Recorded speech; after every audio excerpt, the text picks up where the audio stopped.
we zijn vanmiddag Gerry hergekomen om de Driekes, die als ambassadeur de vastelovend komen vertegenwoordigen, maar vervolgens zelf ook een beetje ambassadeur is vastelovend. We vinden toch dat dit een cultuurerfgoed is, wat iedereen met zich met moet dragen, wat iedereen van jong tot oud met moet vieren. Want met die dag gaat ze natuurlijk vastelovend vieren en dan gaat ze niet buiten de landsgrens op vakantie. Maar vastelovend vieren, dat doet ze in eigen dorp of in ieder geval in een eigen gemeenschap.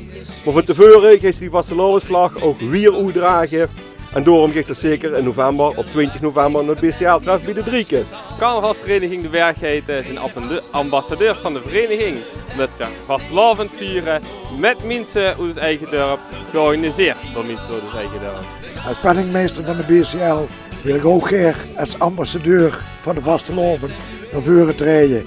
10 jaar geleden ben ik overgestapt van verenigingsman naar bestuurder van de BCL en dan is het dan goed als je aan de andere kant van de tafel zit om de verenigingen die lid zijn, die te ondersteunen om de vastelovend in Limburg dat te laten zien wat er al jaren is en ook voor de toekomst dat in stand kunnen houden. Fred Wolfhagen, ambassadeur van de Limburgse vastelovend en ik kan u ook uitleggen waarom. Vastelovend dat verbroedert. Ik heb er zelf altijd deel van uitgemaakt. Ik heb in 1981 jubileumprins mogen zijn van carnavalsvereniging Den Doel en Herkenbos. We hebben geweldige feesten kunnen organiseren. Voornamelijk het grootste feest wat we gehaaien hebben, dat wordt toch eigenlijk het BCL carnavalstreffen. Met een geweldige opkomst van verenigingen.